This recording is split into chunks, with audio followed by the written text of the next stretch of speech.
Hi everyone, this is Suzanne Wagner and I'm doing the astrology for the week of February 4th through 10th, 2024. The sun in Aquarius motivates us to try, and since that seems to be the focus, we might as well be original and allow our approach to be less conventional and more avant-garde. Playing it safe does not seem to match our mood. We do not like anything that is constraining or that is outdated now.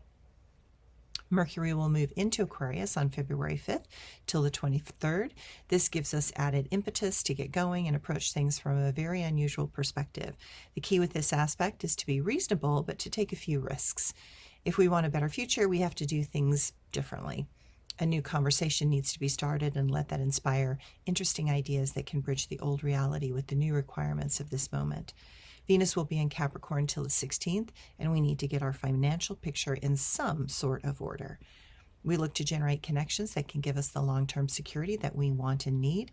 While this Venus is in a cold winter sign, we might be less overtly affectionate, but know that behind closed doors, we will be able to express our real feelings more authentically and come across less guarded. Mars is also in Capricorn till February 13th, and Mars in this position is careful and consistent. It can make us a bit skeptical, as we prefer order to the wasteful ways that some intend to generate disgusting mannerisms and a lack of mental clarity or composure. Do your best to not become too negative, or your approach might be seen as uninviting. Jupiter continues in Taurus and close to Uranus also in Taurus. We are wanting to drastically shift how we move in our world. We are tired of stagnation and we want some things to get going forward. All the past few years of some people that have wanted to pull us backwards is highly distasteful. We recognize that we need some goals and directions that will get us there. While it is hard to make expansive Jupiter patient, that is exactly what it is trying to do for us.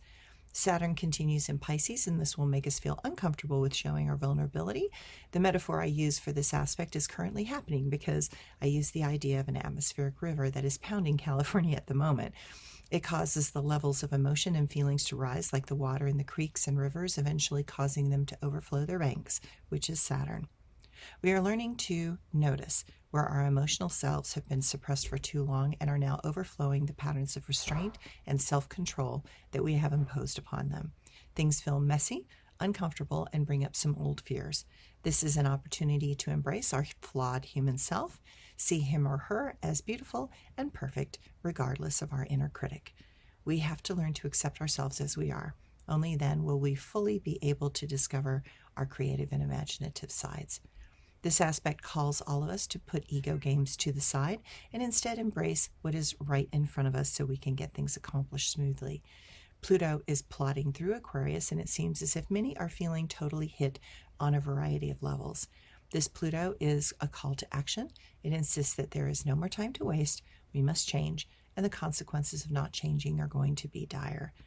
We have to work ahead. We have much work ahead of us and are still seeking a plan that will be embraced by the masses. This entire year is a wild ride, so remember to take essential breaks and step away from things that you know will not promote positive change. Thanks, everyone.